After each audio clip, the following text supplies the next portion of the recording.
Ada caranya minum obat agar puasamu nggak batal. Tonton sampai akhir.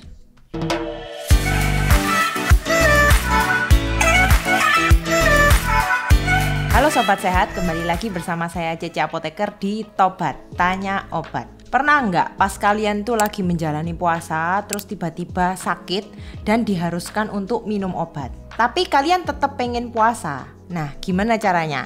Kali ini Cece Apoteker mau bahas gimana cara-cara minum obat dan apa saja obat-obat yang tidak membatalkan puasa. Oke, saat puasa itu pola makan kita akan berubah ya, pola makan dan pola minum. Sehingga kalau kita diharuskan untuk mengkonsumsi obat, otomatis akan mengikuti jam pola makan yang baru.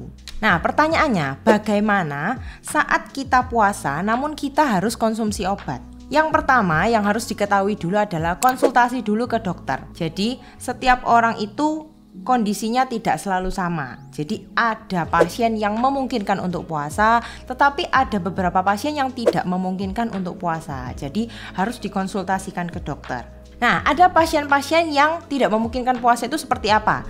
Contohnya pasien dengan penyakit komorbid. Jadi seperti diabetes, kemudian hipertensi, kemudian penyakit jantung, TBC, ginjal, kanker. Nah, memang penyakit komorbid ini diharuskan untuk minum obat secara rutin. Nah, apabila dikehendaki untuk puasa, maka sebaiknya harus konsultasi ke dokter dulu karena ada beberapa perubahan dan mungkin ada penyesuaian dosis sehingga puasanya bisa berjalan dengan baik. Kemudian seperti pasien lansia dan seperti ibu hamil itu juga harus dipertimbangkan. Tidak semuanya boleh puasa, jadi tetap harus konsultasi lagi ke dokter kira-kira memungkinkan nggak untuk puasa. Kemudian yang kedua yang harus diperhatikan adalah apabila boleh diperbolehkan puasa oleh dokter, maka harus ada pemantauan oleh dokter. Jadi apabila seandainya pada saat puasa kemudian mengkonsumsi obat dan adanya gangguan itu seperti apa?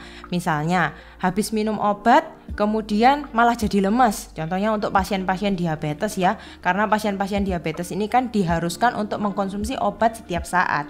Sehingga kalau misalkan dari 24 jam yang minum obatnya itu dibagi menjadi 3 kali sehari, kemudian dijadikan 10,5 jam saja, maka bisa jadi mungkin ada efek samping seperti hipoglikemi. Nah, seperti hal itu harus dikonsultasikan lagi kepada dokter. Nah, untuk jam pada saat puasa, kalau dalam 24 jam kita tidak puasa, maka jam dalam satu hari itu adalah 24 jam.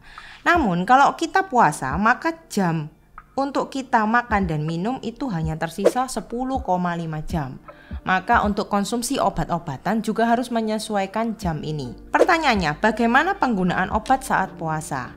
Ada panduannya di sini. Yang pertama, kalau misalkan obatnya ini diminumnya 1 kali sehari, maka boleh dipilih minumnya itu antara sahur, pada saat sahur atau pada saat buka puasa. Nah, tentunya bukan asal memilih ya. Jadi penentuan jam untuk memilih sahur atau buka puasa juga tergantung dari obatnya. Jadi contohnya misalkan obat simvastatin, itu kan obat penurun kolesterol. Itu efektifnya diminum pada malam hari. Kenapa? Karena sintesis kolesterol itu terjadi pada malam hari. Sehingga kalau misalkan kalian minumnya itu pada saat sahur di pagi hari itu tidak efektif. Sehingga obatnya kurang efektif untuk bekerja. Nah, lagi-lagi harus disesuaikan. Oke, berarti untuk simvastatin kita pilihnya minumnya pada malam hari. Begitu juga dengan obat-obat hipertensi yang biasanya disarankan oleh dokter untuk diminum pagi hari. Maka minumnya kalau 1 kali sehari ya minumlah pada saat sahur. Kemudian bagaimana kalau minumnya itu 2 kali sehari? Kalau 2 kali sehari maka minumnya pada saat buka puasa jam 6 dan pada saat sahur. Kemudian bagaimana dengan obat yang diminum 3-4 kali sehari? Nah, kalau 3-4 kali sehari ini kita mempunyai pilihan. Pilihan yang pertama yaitu kita konsultasi lagi ke dokter. Apakah kira-kira bisa diganti obat? Diganti obat itu maksudnya bukan diganti obat dengan efek yang lain ya, tapi diganti obat dengan bentuk sediaan yang lain atau dosisnya yang dijadikan 1 kali sehari. Jadi Cece Apoteker kasih contoh di sini. Contohnya adalah captopril ya. Captopril itu adalah obat hipertensi yang biasanya diminumnya adalah 2-3 kali sehari. Nah, ini bisa kita konsultasikan ke dokter. Gimana dok caranya kita bisa tetap minum obat hipertensi tapi cukup 1 kali aja. Bisa diganti dengan menggunakan lisinopril 1 kali sehari minumnya. Kenapa 1 kali sehari padahal sama-sama obat hipertensi? Ya karena lisinopril ini mempunyai efek terapi yang lebih panjang. Jadi kalau misalkan pilihan pertama, kalau misalkan obatnya itu diharuskan minum 3 kali sehari, bisa ditanyakan ke dokternya terlebih dahulu apakah bisa diganti dosisnya yang memiliki efek terapi lebih panjang. Kemudian yang kedua, bisa juga konsultasi atau tanya ke dokter apakah ada sediaan obat yang kira-kira sediaannya lepas lambat. Contohnya adalah metformin ya. Kalau metformin itu biasanya kalau untuk tablet yang biasa itu kita minumnya 3 kali sehari. Namun ada metformin sekarang sediaannya itu dibuat dalam sediaan lepas lambat yang kita sebut sebagai sustain release. Jadi minumnya cukup 1 kali sehari, tapi efek terapi di tubuh itu lebih panjang karena memang dia diformulasikan untuk tablet lepas lambat seperti itu. Dan itu semua harus atas saran dokter ya. Jadi jangan mengganti obat seenaknya sendiri. Kemudian yang kedua, apabila memang diharuskan 3 kali sehari, dalam arti ini sudah tidak ada pilihan, tidak ada sediaan lepas lambatnya, kemudian tidak ada obat yang bisa menggantikan dengan dosis yang hanya minum 1 kali, ya sudah berarti terpaksa minumnya 3 kali sehari. 3 kali sehari berarti minumnya seperti apa? Pada saat buka puasa jam 6. Kemudian pada saat menjelang tengah malam jam 11 dan pada saat sahur jam 4 ya. Jadi kita bagi dari 10,5 jam itu menjadi 3 kali seperti itu. Kemudian kalau 4 kali sehari gimana? Memang ada beberapa obat-obat tertentu itu yang minumnya 4 kali sehari. Kalau 4 kali sehari itu minumnya jam 6, kemudian jam 10 malam, kemudian jam 1 dini hari dan jam 4 subuh. Nah, tapi biasanya ya kebanyakan untuk obat-obat yang diminum 4 kali sehari itu adalah obat antivirus.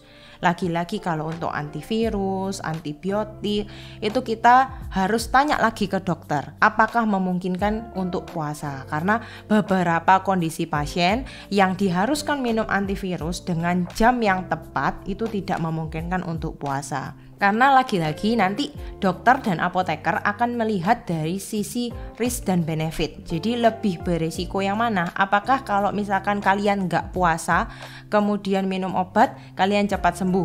Atau kalau kalian puasa, terus minum obatnya dengan cara itu malah nggak sembuh-sembuh? Jadi akan dipertimbangkan seperti itu. Lalu bagaimana aturannya kalau obatnya itu diminum sebelum dan sesudah makan? Kalau sebelum makan, maka 30 menit sebelum sahur atau sebelum berbuka. Jadi tetap harus ditaati ya. Kalau sebelum makan ya minumnya 30 menit sebelum sahur dan 30 menit sebelum buka puasa. Kemudian kalau sesudah makan, maka artinya adalah pada saat kondisi lambung sudah berisi makanan. Jadi kira-kira 5-10 menit setelah makan besar. Memang ada obat-obat tertentu itu yang harus diminum tengah malam atau sesudah makan, atau biasanya kita sebut dengan obat-obat saat makan. Artinya kita makan dulu, kemudian kita minum obatnya, lanjut lagi makan. Nggak apa-apa, dilakukan aja. Yang penting cara minum obatnya sudah benar. Pada saat perut kosong ya harus 30 menit sebelum makan. Jadi jangan sampai minum obat kemudian langsung makan, itu hal yang salah. Karena obatnya nanti lagi-lagi nggak efektif dan tidak bekerja dengan maksimal. Nah, kemudian ada yang bertanya sama saya, kalau minum obat kan berarti puasanya kita batal. Terus kalau orang puasa kan nggak boleh minum obat. Semua obat itu nggak boleh diminum. Kata siapa? Tidak semua obat itu membatalkan puasa ya. Bentuk yang tidak diminum melalui mulut dan tidak melalui saluran cerna itu tidak membatalkan puasa. Apa saja? Ada di sini saya tuliskan ya.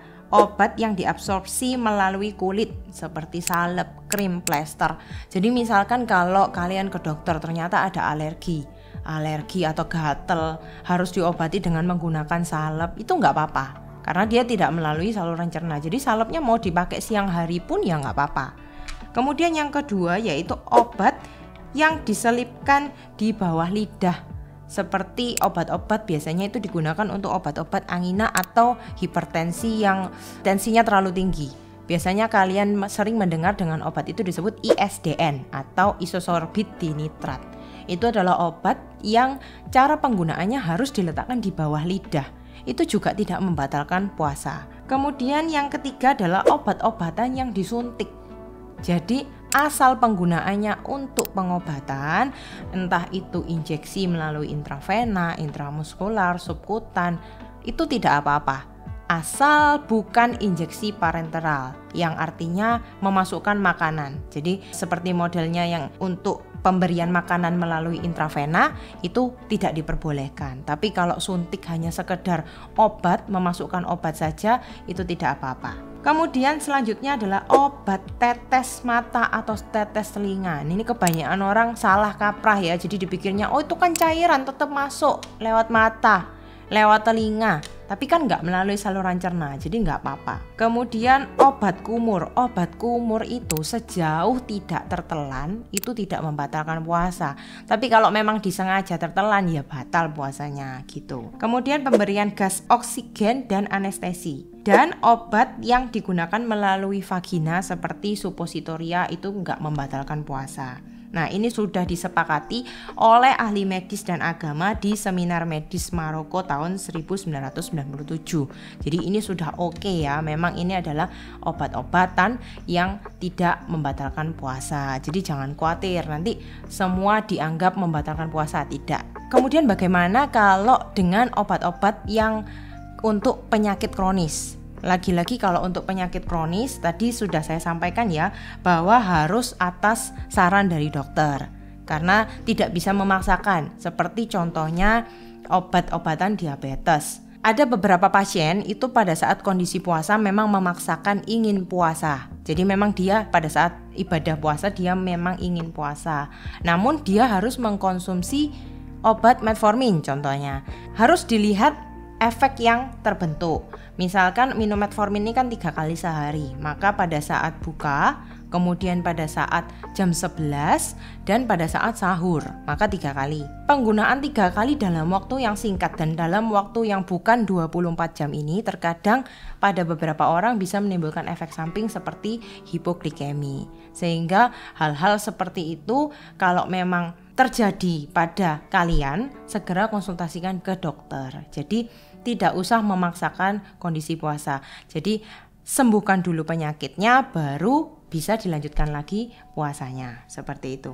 Oke, sekian dulu video kali ini. Semoga bermanfaat untuk sobat sehat dimanapun Anda berada. Cece Apoteker mengucapkan selamat menjalankan ibadah puasa bagi yang menjalankan. Dan nantikan terus video Cece Apoteker selanjutnya. Jangan lupa untuk follow IG dan TikTok Cece Apoteker. Sampai jumpa di video berikutnya. Sehat selalu. Pertanyaannya, bagaimana penggunaan obat saat puasa? Ada panduannya di sini. Yang pertama, kalau misalkan obatnya ini diminumnya 1 kali sehari, maka boleh dipilih minumnya itu antara sahur, pada saat sahur atau pada saat buka puasa. Nah, tentunya bukan asal memilih ya.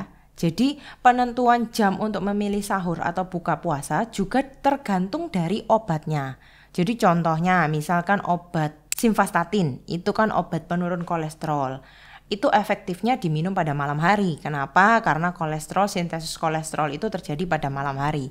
Sehingga kalau misalkan kalian minumnya itu pada saat sahur, di pagi hari itu tidak efektif, sehingga obatnya kurang efektif untuk bekerja. Nah, lagi-lagi harus disesuaikan. Oke, berarti untuk simvastatin kita pilihnya minumnya pada malam hari.